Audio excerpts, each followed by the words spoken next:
bilbilicos cantan, suspiran del amor. Los bilbilicos cantan, suspiran del amor. Y la pasión me mata, mitiga mi dolor. Y la pasión me mata, mitiga mi dolor.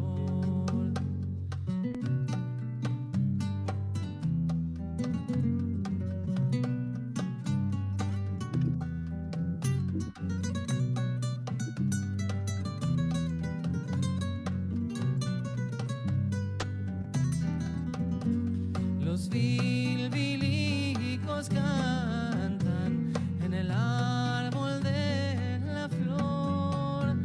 Los bilbilicos cantan en el árbol de la flor.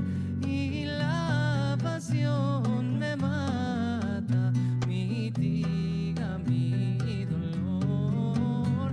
Y la pasión me mata, mitiga mi dolor.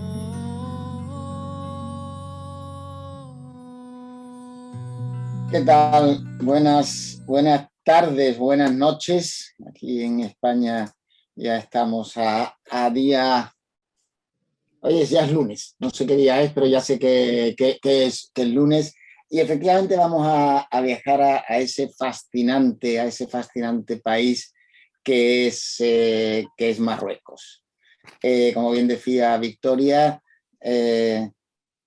entre medios del Mediterráneo y del Atlántico, tan cerca de Europa y tan distinto de Europa en otros aspectos, y un país al que me siento muy ligado.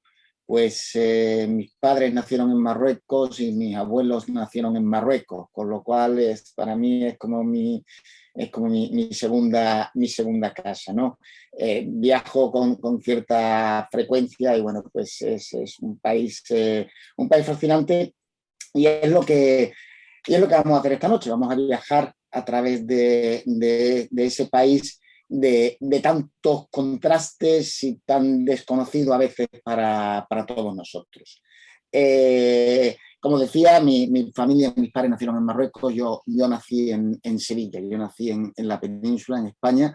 Soy la primera generación de mi familia nacida aquí y bueno, sé que por parte de mi padre pues nos retrotraemos pues muchas generaciones, no sé si 10, 12, 15, 20 generaciones atrás, pero sí que hay una gran tradición. Y sin más, pues creo que es momento de iniciar nuestro viaje. Y nuestro viaje tiene que iniciar hablando del origen de los judíos en Marruecos. ¿Cuándo llegan los judíos a Marruecos? Bueno, pues los judíos se establecen en Marruecos en época del Imperio Romano. Hay presencia judía en Marruecos desde hace 2000 años. Desde hace 2000 años son judíos que posiblemente vengan de Israel tras la destrucción del Segundo Templo y por todo el norte de África se trasladan hasta que se asientan en Marruecos. Sabemos que hubo judíos que se establecen incluso en la zona, en el mapa está de color rayado, que no deja de ser una zona de frontera de las caravanas, ¿no? Entre la zona norte del Sahara y de Marruecos. Sabemos que hay en aquellos años, cuando se establecen los primeros judíos en Marruecos, el Islam como tal no ha nacido todavía como religión, ¿no? Aún nos quedan 600 años, 700 años hasta que el Islam nazca como religión.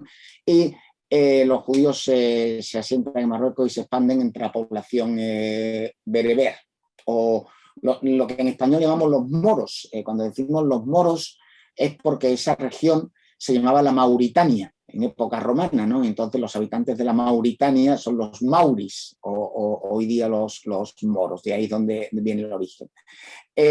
Hay un segundo grupo de judíos procedentes de la península ibérica de España que se establecen en Marruecos a partir de la expulsión que se lleva a cabo por parte de los visigodos. El Islam sigue sin aparecer todavía en escena, ¿no? En ese año 615, que hay una primera expulsión por el rey Sisebuto, tenemos ya un grupo importante de judíos se asientan y se unen a esos judíos oriundos de Marruecos. Y pocos años después, con la llegada del Islam, los judíos que habitan en Marruecos van a ser considerados dhimis como minorías protegidas, como gentes del libro. Mantienen un cierto estatus en el que son considerados ciudadanos, quizá de segunda categoría, pero a la postre ciudadanos, lo cual pues ya quiere decir mucho en su favor. La ciudad o de las ciudades más importantes de Marruecos, la primera ciudad donde como ciudad tiene presencia judía es la ciudad de Fez. Fez en el norte de Marruecos está fundada pues allá por finales del siglo VIII, ¿no? por los reyes Idris I e Idris II, su hijo. Y ya se produce una edad de oro entre los siglos IX y XI, en donde encontramos una vida cultural, una vida intelectual importante por parte de los judíos que habitan Marruecos. Tenemos casos como Yudá ben David Hayyouh o el famoso Rebi Itzhak al-Fassi, que aunque nace en Fez, en Marruecos, a una edad temprana se traslada a la península ibérica y se establece en la ciudad de Lucena, donde había una academia talmúdica a principios ya del siglo XI. Pocos años más tarde, Fez cae en poder de los almohades. Los almohades son musulmanes que practican una versión del Islam bastante más intolerante y estricta, ¿de acuerdo? Entonces, encontramos, por ejemplo, también en Marruecos al gran Maimónides. Maimónides hizo el camino contrario a Isaac al-Fassi. Isaac al-Fassi nace en Fez y se establece en Lucena. En el caso del gran Maimónides de Rambam, él nace en Córdoba y precisamente por la intolerancia de los almohades se establece en Fez. Él emigra a Fez con 13 años de edad y se queda en esa ciudad hasta que cumple los 25. Es precisamente en Fez donde el gran Maimónides aprende medicina, donde estudia medicina. A la edad de 25 años sabemos que Maimónides tiene que escapar de Marruecos y finalmente acaba sus días en Fostat, en Egipto. Tras la captura de los almohades, en la que hay un periodo de intolerancia, hay un resurgimiento, pocos años más tarde, a principios del siglo XIII, hay un resurgimiento de la vida judía bajo la dinastía de los Banu Marín, pero definitivamente 200 años más tarde acaba esa época, de nuevo, esa segunda época de esplendor, cuando el visir del sultán, que era un judío, Harun ibn Batash, es asesinado. Y es de nuevo cuando los judíos caen en desgracia. Ya se armó la cocina, se va haciendo el shakshuka, entonces algunos pueden ir mirando mientras hacemos este recorrido histórico. Nelson Weskin ya empezó y algo está armando. Después nos va a contar de qué se trata. Seguimos. Estupendo. Bueno, pues estas son dos de las sinagogas actuales de la ciudad de Fez, la sinagoga Ibn Danán y la sinagoga de Slat al-Fasiyin. Y en este caso, ambas sinagogas, y lo explicaré después con más detalle, pertenecen a dos grupos distintos de judíos. Tenemos los judíos originarios de Marruecos, que se establecen en época bereber, hace 2000 años, y después tenemos los judíos que van a llegar cuando son expulsados de España y se establecen en Marruecos, ¿no? Y son judíos que tienen tradiciones distintas, costumbres distintas, incluso en las sinagogas son distintas. Aquí tenemos dos grandes ejemplos. A la izquierda tenemos la sinagoga de Ibn Danán, que es la de los sefardíes, los que han venido de España, mientras que a la derecha, perdón, tenemos la sinagoga de Slat al-Fasiyyin, que es la sinagoga de los que son oriundos de Marruecos. En Fez, como no puede ser de otra manera, está uno de los cementerios más grandes que existen en Marruecos, el cementerio israelita de Fez, que en hebreo recibe el curioso nombre de Bet HaHaim, la casa de la vida, ¿no? Es un poco paradójico que el cementerio se denomine Bet HaHaim, casa de la vida. Y es un cementerio donde hay varios miles de tumbas. Está situado junto al Melach, a la judería, y de hecho desde la ventana de la sinagoga de Ibn Danán se tiene una visión del cementerio. Otra visión que es muy importante en Fez es las curtidurías, que ahora veremos en el vídeo. En el vídeo veremos imágenes de las curtidurías. ¿Estamos viendo el vídeo? Sí, perfecto. Se ve el video, ahí está el mercado, ¿no? Vale, sí, porque yo no lo entiendo. Pero bueno, os cuento, la Medina de Fez es la parte más vieja y amurallada de la ciudad, ¿no? Y como decíamos, fue fundada por los reyes Idris I y Idris II a principios del siglo IX. Fez contiene pues algunos de los más hermosos edificios de todo Marruecos, ¿no? Entre ellos, pues la mezquita de los andaluces, que se llama, y la mezquita El Caroyín. Y la Medina de Fez es la más grande del mundo. La Medina de Fez tiene más de 300 barrios y más de 9.000 callejones, y la habitan 500.000 de habitantes, ¿no? Esta Medina fortificada, cuyo origen se remonta al siglo VIII, como decía, está considerada la más grande del mundo, y es, de hecho, la mayor zona peatonal del mundo. A día de hoy siguen sin entrar vehículos en la Medina de Fez, y el transporte se hace pues con burros, con mulas, ¿no? Y una norma curiosa es que decía que hay como más de 300 barrios en la Medina de Fez, y antiguamente cada barrio contaba con una mezquita, una escuela coránica, un horno, una fuente y un hammam. Es importante saberlo. Y el dentro de la hammam son Medina, los baños, ¿no? El hammam es el baño. el hammam, efectivamente, los baños. Entonces, cada Medina, recordemos, una mezquita, una escuela coránica, un horno, una fuente y un hammam. Yo creo que son las 5 cosas que uno necesita para su día a día, ¿no? Y hay varios zocos en la mezquita. Está el zoco de las especies, el zoco de los frutos secos, el zoco de los cosméticos, el zoco de los metales y por supuesto, la actividad quizá más importante que se lleva a cabo en la Medina, y hemos visto, es las curtidurías, ¿no? donde se tiñen las ropas, y a día de hoy todavía sigue siendo una actividad importante en la ciudad.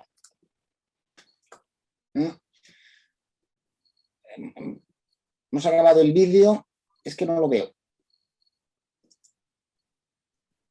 Sí, volvemos al Vale, Power. disculpame. Es que no veía yo el vídeo, no sabía cuándo se había terminado. Bueno, pues, como decía, tenemos hay un momento en el que los judíos son expulsados de la península ibérica. En 1492, una vez que el reino de Granada se rinde al poder castellano, los judíos son expulsados de la península ibérica, y digamos que en el mapa podemos ver cómo los judíos se dirigen.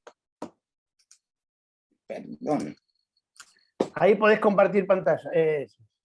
Ahora, ¿vale? Podemos ver cómo la expulsión de los judíos los lleva a 3 puntos distintos de la geografía.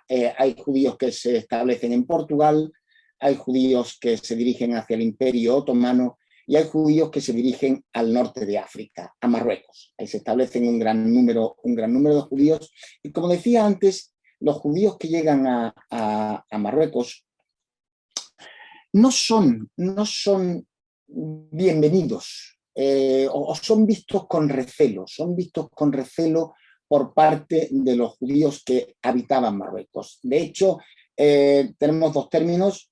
Megorashim y Toshavim. ¿Quiénes son los Megorashim? Los Megorashim, la palabra Megorashim en hebreo significa los expulsados, ¿no? Entonces, los Toshavim, que son los oriundos de Marruecos, los que se habían establecido hacía 1500 años,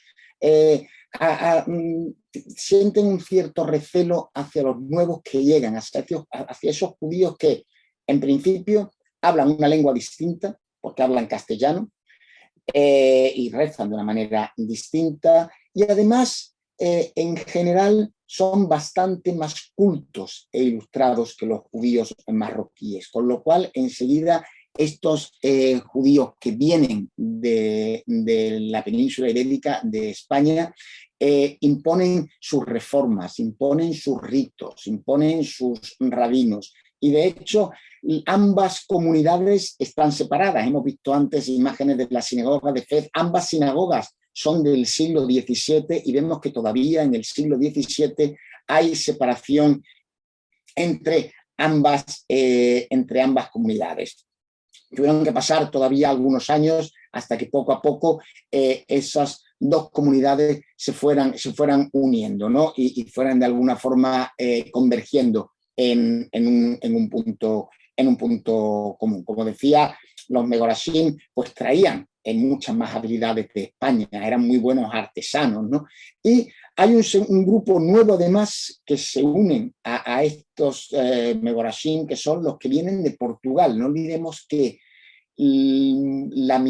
se estima que la mitad de los judíos de la península ibérica, cuando la expulsión, se establecen en Portugal, pero lo cierto es que poco tiempo después son expulsados de Portugal y la Inquisición empieza a funcionar en Portugal allá por el año 1536, con lo cual 1536 marca de nuevo una emigración importante de esos judíos portugueses o hispano-portugueses hacia el norte de África. Los judíos desde el año 1438 viven en lo que se llaman los melach, ¿no? Que son las juderías, que habitualmente estaban situadas en los alrededores del palacio. No olvidemos que los judíos son dhimis, y dhimis se puede traducir como minoría protegida, ¿no? Los judíos, por supuesto, esa protección de la que los judíos gozan por parte del sultán tiene un precio. Los judíos pagan la jizya, que es el impuesto que se paga por la protección que reciben del sultán, y la gran mayoría viven en los melachs. Tenemos importantísimos judíos sefardíes establecidos en Marruecos que entran a trabajar en la corte del sultán. Tenemos el caso de Samuel Palache, que fue un gran diplomático, y de hecho él fue el precursor o el que firmó, o el que llevó al reino de Marruecos o al sultanato a firmar el tratado marroquí-holandés de amistad y libre comercio allá por el año 1611. Es decir, que vemos que estos judíos sefardíes que se han establecido en el norte de África, en Marruecos, gozan de un gran poder y una gran influencia en la sociedad. Como siempre, hay épocas mejores y épocas peores, y pocos años más tarde, el comienzo de la dinastía alauí, que es la que actualmente gobierna en Marruecos, fue un comienzo bastante difícil para los judíos, ¿no? Incluso hay ataques a sinagogas, y de hecho hay que esperar que cambie, que el rey Muley Rashid muera y que sea su hermano Ismael el que suba al poder para que los judíos encuentren de nuevo un momento de esplendor, ¿no? Y al igual que sucedía en España en época medieval, muchos judíos eran intérpretes o eran ministros del tesoro, por ejemplo, ¿no? A finales del siglo XVIII hay de nuevo revueltas en Marruecos contra los judíos, y eso hace que muchos judíos, tras las masacres de Fez, Meknès y Rabat, se asienten en en Gibraltar. Y después, al final de la presentación, veremos qué pasa con esos judíos marroquíes que a finales del siglo XVIII se establecen en Gibraltar. Hay una ciudad maravillosa en Marruecos, en el norte de Marruecos, que se llama Chefchaouen, y que fue fundada a finales del siglo XV, y mayoritariamente la población de Chefchaouen era de origen andalusí, es decir, venían de Al-Ándalus, de España. Eran tanto musulmanes como judíos. De hecho, se convierte en una ciudad muy industrial, en donde hay una gran producción de lana, y las industrias de la lana están principalmente en manos judías a mediados del siglo XVI. 4 siglos más tarde, las tropas españolas, cuando se establece el protectorado español sobre Marruecos, entran en la ciudad de Chefchaouen y encuentran que la mayoría de la población judía de la ciudad de Chefchaouen, a pesar de que llevaban 4 siglos ausentes de la península ibérica de España, hablan español, la variedad de ladino que se habla en Marruecos, que se llama la jaquetía, ¿no? La ciudad de Chefchaouen es una ciudad azul, como ven. Hay quien dice que el color azul es para luchar contra los mosquitos. Hay quien dice que es para luchar contra el calor, y no olvidemos que los beduinos bereberes visten de azul, los tuaregs visten, los hombres de azul se les llama, y hay quien dice que las casas son azules porque así las pintaron los judíos, ¿no? Porque ese era el color del cielo. No sé cuál de las 3 versiones es verdad, pero como vemos hay varias opciones. Y vamos a ver ahora un vídeo de Chefchaouen donde vemos maravillosas imágenes de esta. Moisés, antes de ir al... Quería pispear un poquito la cocina de Nelson, cómo va antes del video. ¿Podrá ser, Nelson? ¿Cómo estamos? ¿Cómo va? Desmuteate. Ahí va. Hay muchos amigos de color azul y está Marta Wolf, la escritora, con nosotros hoy también se sumó a este viaje, que también hizo en Lambrota Col mucho recorrido por Marruecos. A ver, Nelson, ¿cómo va la cocina? ¿En qué estamos? Desmuteate, porque no te... Lo tenés que desmutear vos, Tommy, creo, ¿eh? A ver, Ahí ya le enviamos para que reactive la... Ahora, bueno, recién terminé con la ensalada de zanahoria marroquí, que es un manjar. La cocina se llenó de aroma a Fez, a Agadir, a Tetuán, a Ceuta, a todas las provincias donde vivía mucha gente de nuestra comunidad. Y ahora estoy con la shakshuka, que va a ser el plato caliente de esta noche, va a ser mi cena. Así que gracias por convocarme, porque me resolvieron la cena. La shakshuka se come con abundante pan, con pita, con jalá, si quedó de Shabbat. Marta, un beso enorme, una alegría aunque sea verte acá. Muy bien. Bueno, yo sigo Gracias. cocinando, Omi. Seguimos cocinando y vamos al video, Dylan. Vamos al video. Ahí estamos con el video.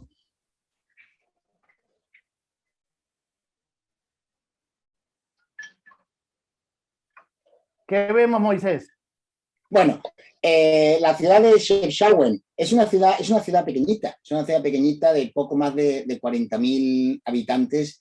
Era una ciudad que durante muchos años, muchos siglos, fue considerada una ciudad sagrada, es decir, se prohibía la entrada a los extranjeros, y por esta razón es una ciudad que se ha mantenido con pocas alteraciones toda su filosofía medieval. De hecho, los cambios en la estructura urbana de Chefchaouen son muy recientes. Como decía, fueron las tropas españolas, allá por 1920, las primeros extranjeros que entran en Chefchaouen después de tantos siglos, ¿no? Y allí, precisamente en Chefchaouen, es donde se instaura el protectorado español en Marruecos. Como saben, en principios del siglo XX se estableció un protectorado en el norte de Marruecos español, y en todo el sur de Marruecos era un protectorado francés. Ahí ya terminamos el video, Moisés. Vale, pues seguimos. Vuelvo a compartir mi pantalla. Y llegamos a Casablanca. Casablanca es la gran urbe de Marruecos, ¿no? Hoy día Casablanca es una ciudad, es la capital económica de Marruecos, es uno de los puertos más grandes de toda África. Hablamos de más de 4 millones de habitantes, ¿no? En una ciudad tremenda, que cuenta con la la segunda mezquita más grande del mundo, después de la mezquita de la Meca, una mezquita que se construye sobre el mar, como pueden ver, por suscripción popular. Esa mezquita se hizo una suscripción popular y se llama la mezquita Hassan II, se construyó bajo el reinado del rey Hassan II. La ciudad de Casablanca, bueno, pues seguro que a muchos les suena la famosa película Casablanca de Humphrey Bogart. También les sonará Una noche en Casablanca de los hermanos Marx, ¿no? O sea, que encontramos en el cine menciones a la ciudad de Casablanca. La ciudad de Casablanca es además sede de la conferencia de ANFA en enero del año 1943, en plena Segunda Guerra Mundial. Los líderes de las naciones aliadas, excepto Stalin, que no asistió, se reúnen en Casablanca. De Gaulle, Churchill, Roosevelt y Henri Giraud, el militar francés, se reúnen en Casablanca para acordar cuál va a ser su estrategia, y su estrategia no es sino que las potencias del eje, Italia y Alemania, se rindan sin condiciones, ¿no? Y además también se acuerda ayudar a la Unión Soviética, y se acuerda también invadir Sicilia e Italia. Es decir, que la ciudad de Casablanca jugó un papel importante, una conferencia que duró 10 días y fue importante en el posterior desarrollo de la Segunda Guerra Mundial.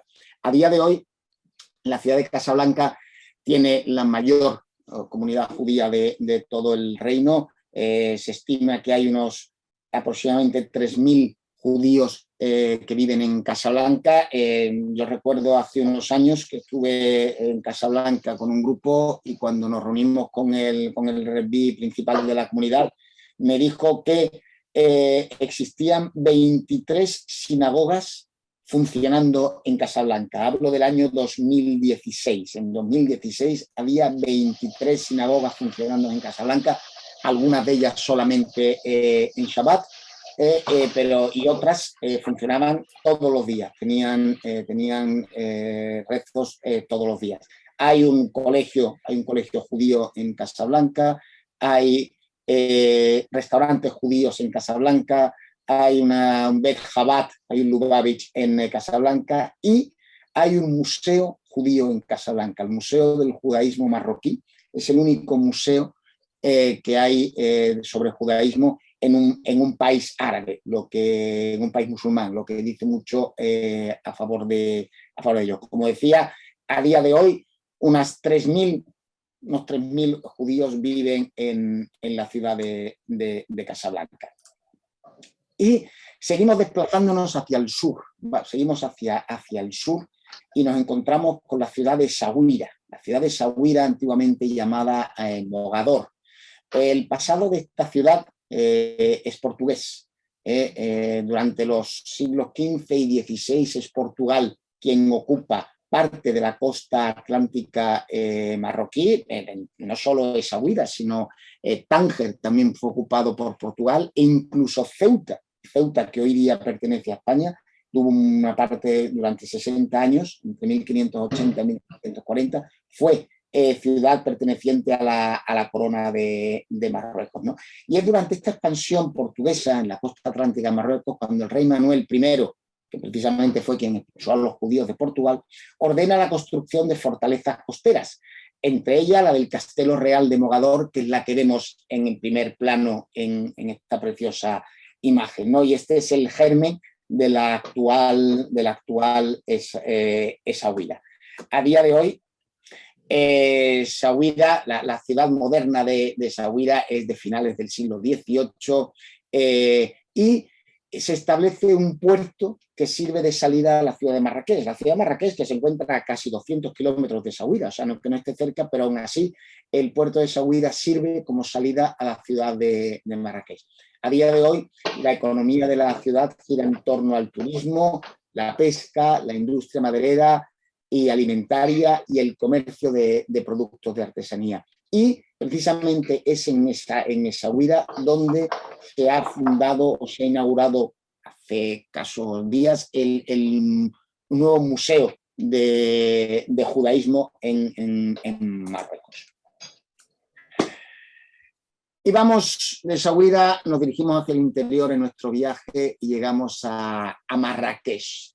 Aquí podemos, las imágenes que vemos de nuevo, la sinagoga, una de las sinagogas de Marrakech, enclavada en plena judería de Marrakech, es la sinagoga de La Zama, donde vemos de nuevo esa decoración tan árabe, ¿no?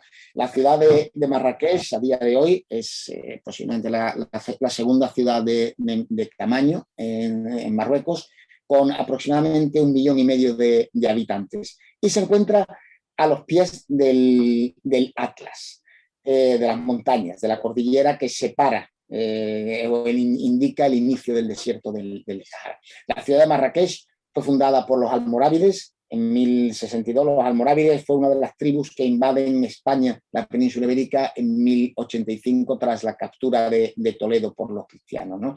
Y la judería de Marrakech es de mediados del siglo XVI. En 1558 se establece una judería en la ciudad de Marrakech. Y podemos ver imágenes del mercado de Marrakech, el mercado de las especies, en la imagen inferior. Pero si hay una imagen que nos llama mucho la atención, es la plaza de Jma al-Fna. La plaza de Jma al-Fna en Marrakech es el centro de vida de la ciudad. La vida nocturna en Jma al-Fna no tiene fin. Es un inmenso mercado con restaurantes, con sitios donde comer, con encantadores de serpientes, con personas que leen la mano, con todo tipo, se puede comprar todo tipo de artesanía, y es una plaza que, sobre todo de noche, más que de día hay mucha actividad, pero sobre todo de noche, a altas horas de la noche, hay una gran vida y una gran actividad, y realmente es tal y como se ve en la imagen. Es de esos sitios mágicos. La propia plaza de Jma al-Fna está declarada Patrimonio de la Humanidad, ¿no? O sea, la plaza y todo lo que eso conlleva, ¿no? Quiere decir, dice mucho es uno de esos sitios donde uno tiene que visitar al menos una vez en la vida. Y si nos desplazamos un poco hacia el sur, nos encontramos con el Atlas. El Atlas que separa las costas del Mediterráneo y del Atlántico del desierto del Sáhara. Y de hecho, eso es lo que hace que el desierto del Sáhara sea tan seco, ¿no? La población del Sáhara es del Atlas, es mayoritariamente bereber, y encontramos ciudades como Ouarzazate, que es la ciudad que vemos en la imagen, que está a los pies de la montaña. Son montañas que, por supuesto, se nievan durante todo el año, durante parte del año, donde hay estaciones de esquí, donde se puede esquiar en las montañas del Atlas, y enseguida empieza el desierto, que son el video que vamos a ver ahora. Dylan, video. Antes de ver el video, un segundito, está también con nosotros la gente de CDCEF, Mario Cohen, un amigo, bueno, en general, muchos amigos de Lambrota Col, de Montevideo, de diferentes partes. Ahora vamos al video, pero quiero contar de que después vamos a ir contestando algunas preguntas, que ya hay algunas en el chat. Ahí va. Después vamos a ir con esas preguntas. Vamos al video, Dylan. Estamos con el video en 3, 2, 1.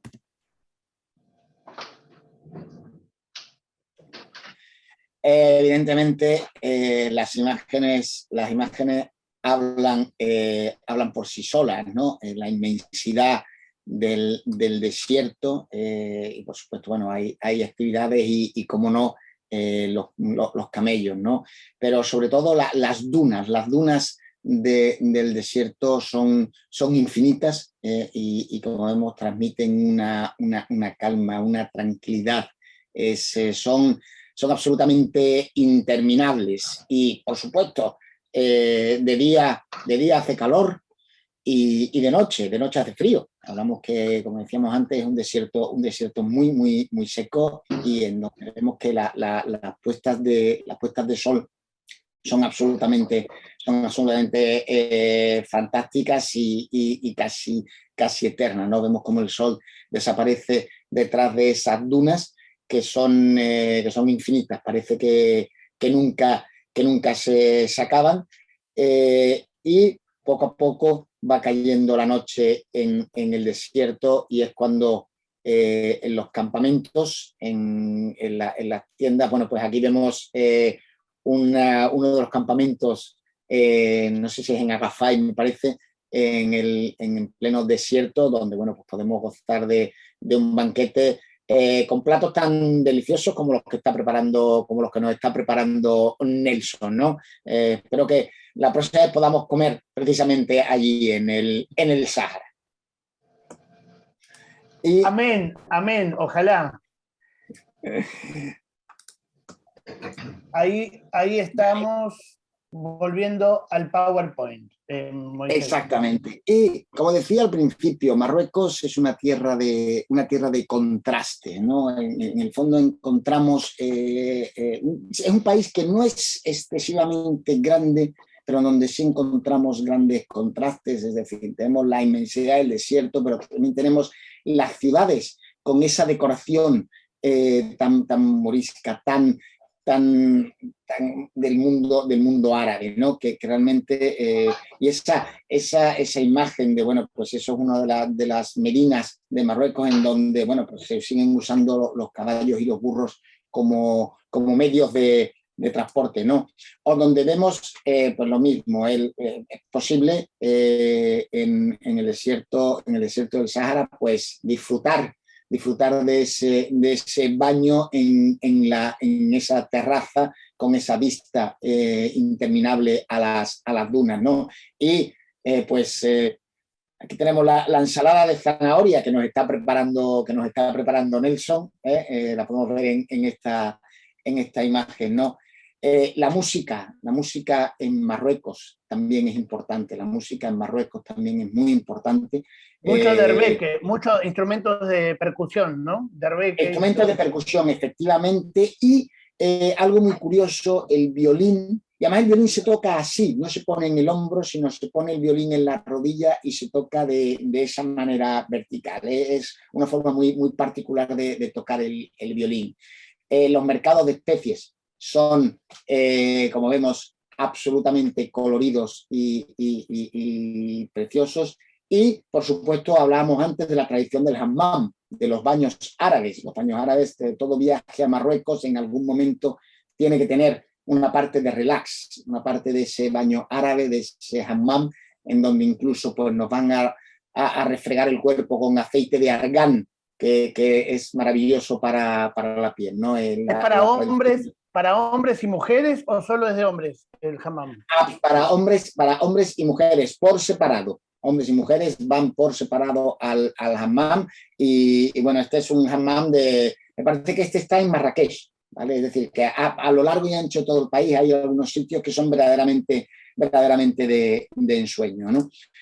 Y como decía antes, aún quedan judíos en Marruecos, hay vida judía actualmente en Marruecos. En este caso he querido poner imágenes de una boda, ¿no? De una boda judía en Marruecos, donde todavía pues, se sigue utilizando la henna, ¿vale? Que es la tintura esa que se ponen las mujeres en las manos. Y yo creo que esto refleja que hay una nueva generación de judíos marroquíes que sigue viviendo en Marruecos. Como decía antes, hay un colegio judío en Casablanca, donde yo tuve ocasión de ver, pues no sé si 200 niños, 250 niños. La verdad es que era algo bastante, a mí me causaba pues una cierta emoción, ¿no? El ver que todavía hay esa vida judía en Marruecos, quizá no la que había a mediados del siglo XX, pero sí que sigue adelante, ¿no? Y quería simplemente contarles algunos hechos importantes del Marruecos del siglo XX, del Marruecos moderno que conocemos, ¿no? Durante 50 años, Marruecos es un protectorado francés y español. El norte es español. Es donde nacieron, mi padre nació en Ceuta, mi madre nació en el protectorado español, en la ciudad de Larache, y todo el sur de Marruecos es un protectorado francés. No olvidemos que los alemanes conquistan parte de Francia e instalan un régimen títere en Vichy, y ese es el régimen que controla precisamente Francia en Marruecos. En 1948 hay una significativa o importante migración a Israel. El 10% de la población, se estimaba que en ese momento hay unos 270, 280.000 judíos en Marruecos, y aproximadamente en esos 3 años unos 28, 30.000 judíos emigran a Israel. En el año 56 es cuando Marruecos accede a la independencia. Casi a la vez, tanto España como Francia conceden la independencia a Marruecos, y el sultán Mohamed V pasa a ser rey de Marruecos.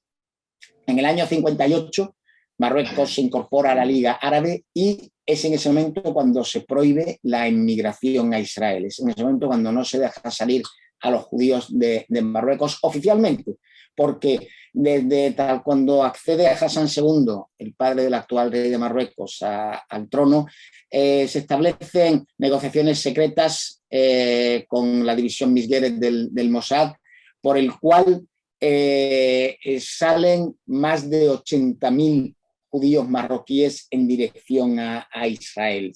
La operación se llama Operación Yahin, en la que el gobierno de Marruecos acuerda con la Hebrew Immigrants Aid Society de Estados Unidos un pago por cada judío que salga de Marruecos. Una operación que tuvo un coste de aproximadamente $50 millones que pagó el GIAS, en concepto de indemnización, porque se entiende que Marruecos pierde a sus súbditos judíos, ¿no? Esto llega un momento en que se sabe por la prensa, y es cuando se acaba esta operación Yahin. En el año 1990, vemos que en el 67, tras la Guerra de los 6 días, solo 40.000 judíos quedan en Marruecos. Recuerden que en 1945 o 1946 había 280.000 judíos, ¿no? La gran mayoría han salido. El primer ministro Simón Pérez efectuó una visita secreta a Marruecos en 1986. En el 94 se abre una oficina de enlace en Rabat. No es una embajada, pero hay una oficina de enlace en Rabat, y 2 años más tarde Marruecos abre una oficina de enlace en Tel Aviv. Lamentablemente, la intifada del año 2000 hace que se cierren ambas oficinas, y las relaciones se han reanudado recién en el año 2020 dentro de los llamados Acuerdos de Abraham. Y quiero simplemente establecer o mencionar un punto importante, y es la nueva constitución del Reino de Marruecos. Marruecos es una monarquía donde el rey tiene el poder ejecutivo, y en el año 2011 se redactó una nueva constitución, y me permitan que les lea, que dice: la unidad forjada por la convergencia de sus componentes árabo-islámico, amazigh y sahariano-asaní se ha nutrido y enriquecido de sus afluentes africano, andaluz, hebraico y mediterráneo. Es decir, que en la Constitución del Reino de Marruecos se reconoce ese aporte de la cultura judía en lo que hoy día es la sociedad marroquí, algo que me parece que es algo esencial y fundamental y digno de mención, ¿no? Y por acabar, un par de minutos rápidamente, como les dije, quiero mencionar la comunidad judía de Gibraltar, la actual comunidad judía de Gibraltar, que es mayoritariamente marroquí. Como saben, Gibraltar pertenece a la corona española, con lo cual la expulsión de 1492 afecta a los judíos que había establecidos allí, pero en el año 1704 Gibraltar es capturada por el Reino Unido, y es a partir de ese momento cuando los españoles bloquean Gibraltar, y los judíos marroquíes se convierten en los mercaderes, en los que traen toda la comida a los habitantes de Gibraltar. Solamente se accede por mar, y son judíos que vienen de Marruecos y se establecen en Gibraltar. Se convierten en los proveedores de la guarnición militar que queda en Gibraltar. A mediados del siglo XVIII, en el año 1749, 1/3 de los habitantes de Gibraltar son judíos. Hablamos de una población en Gibraltar de unos 1.600 personas en ese momento y 500 de ellos son judíos, ¿no? A día de hoy sigue existiendo esa comunidad en Gibraltar y, como decía, es de origen mayoritariamente marroquí. Y esta es una imagen que no sé, creo que es bastante curiosa porque muestra la visita del gran rabino de Israel a Gibraltar, en la que está acompañada del primer ministro de Gibraltar, que por cierto durante muchos años el primer ministro de Gibraltar fue un judío, Sir Joshua Hassan, que fue ministro en 2 ocasiones. Bueno, ¿Y el mono? ¿Qué significa el mono ahí? Vamos a ver, el mono es uno de los símbolos de Gibraltar, es el único sitio de Europa donde hay monos, son monos que no tienen cola, ¿vale? Y son autóctonos de Gibraltar. Hay una población de aproximadamente 300 monos, están perfectamente catalogados, todos tienen nombre, están divididos en 6 familias que viven en zonas distintas de la roca. Hay un ministerio con un departamento que se encarga de los monos, de tenerlos censados. Es una de las grandes atracciones de Gibraltar y hay muchas versiones por las cuales, porque hay quien pregunta, ¿por qué hay monos en Gibraltar? ¿No? ¿Cómo es posible que haya monos autóctonos en Gibraltar? Pero lo cierto es que están allí y son parte muy importante en la vida de Gibraltar.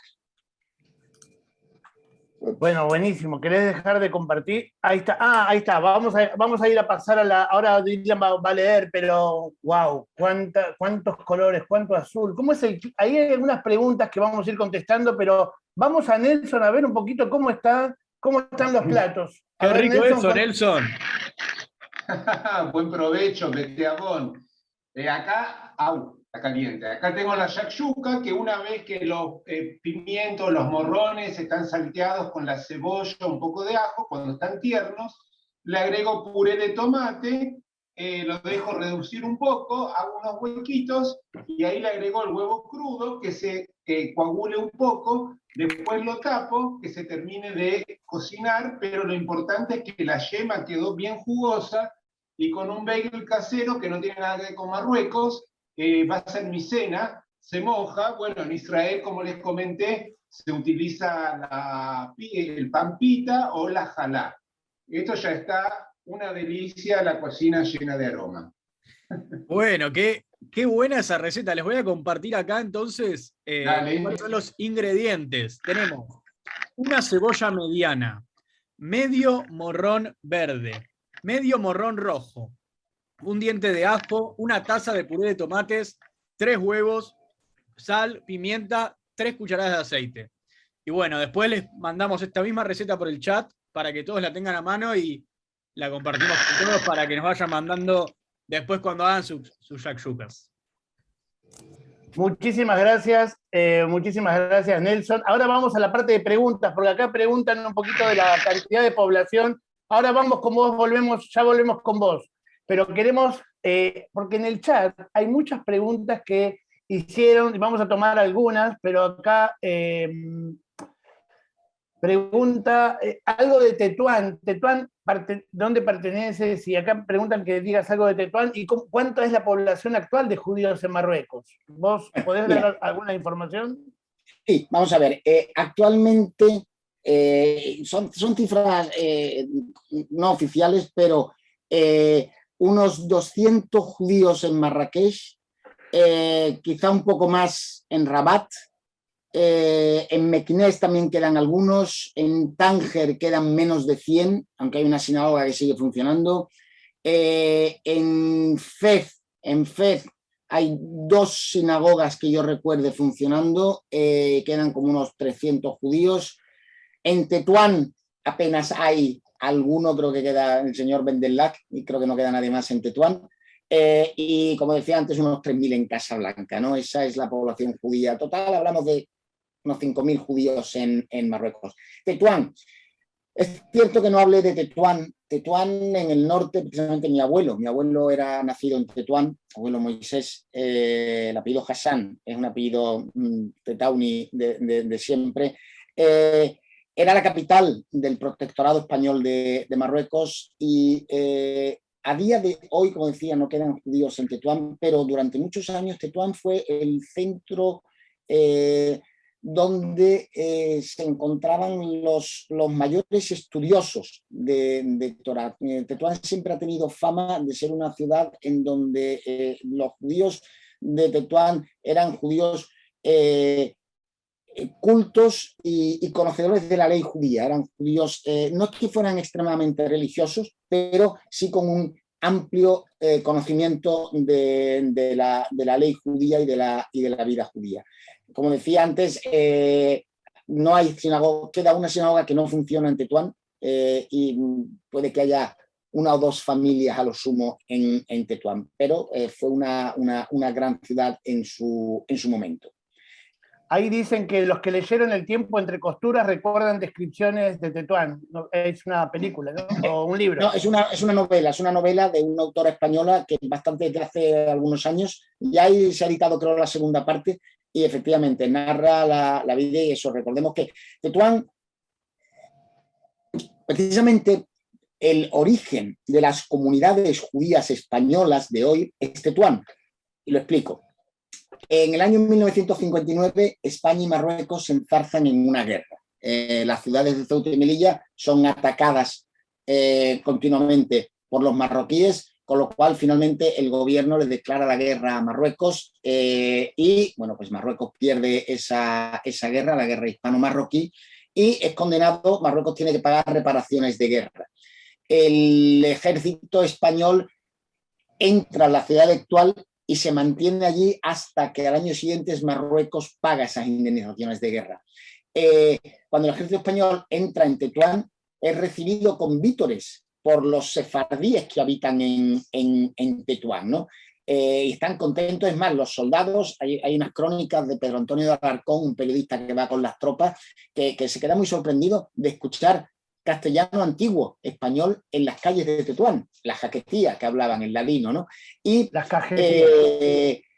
Cuando el ejército español se retira en 1861, algunos judíos son atacados, se ataca a la judería porque, bueno, pues se acusa que los judíos han sido aliados de los españoles, y un grupo de familias, de aproximadamente 12, 15 familias, salen de Tetuán y se establecen en la ciudad de Sevilla en 1861. Es decir, Sevilla tiene la comunidad judía más antigua de las modernas en España, precisamente judíos de Tetuán que salen en 1861 y se establecen en Sevilla.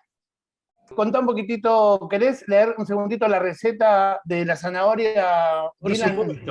Por supuesto, les cuento. La ensalada de zanahorias marroquí tiene 1 kilo de zanahorias, 4 dientes de ajo, 2 cucharaditas de comino, 1 cucharadita de pimentón dulce, media taza de vinagre, 3 cucharadas de perejil picado, 4 cucharadas de aceite de oliva y sal.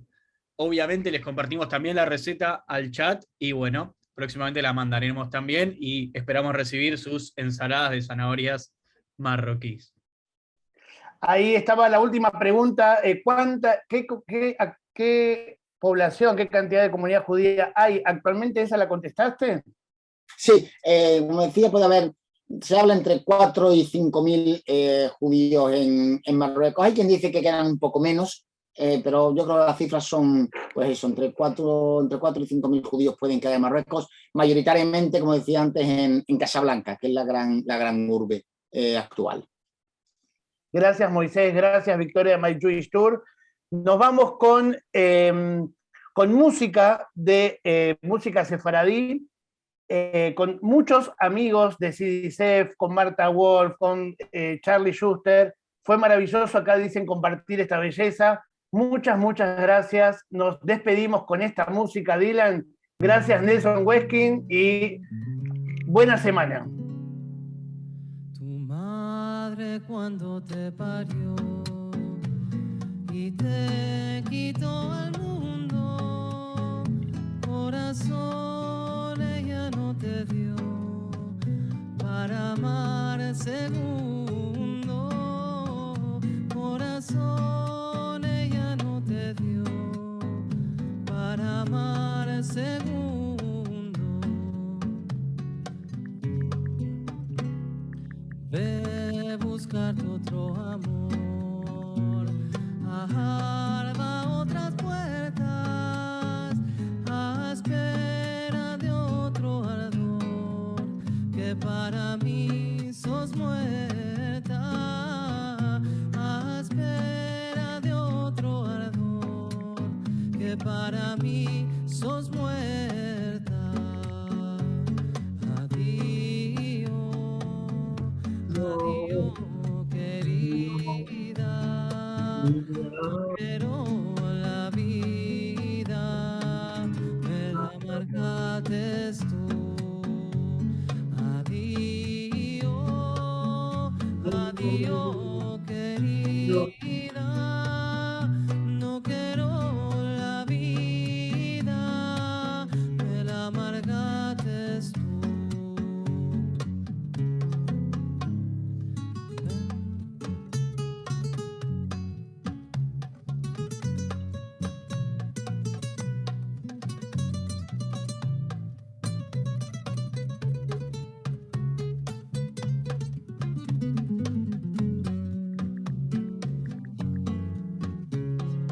Ve buscar otro amor, ajarba otras puertas, a espera de otro ardor, que para mí sos muerta, a espera de otro ardor, que para mí sos muerta.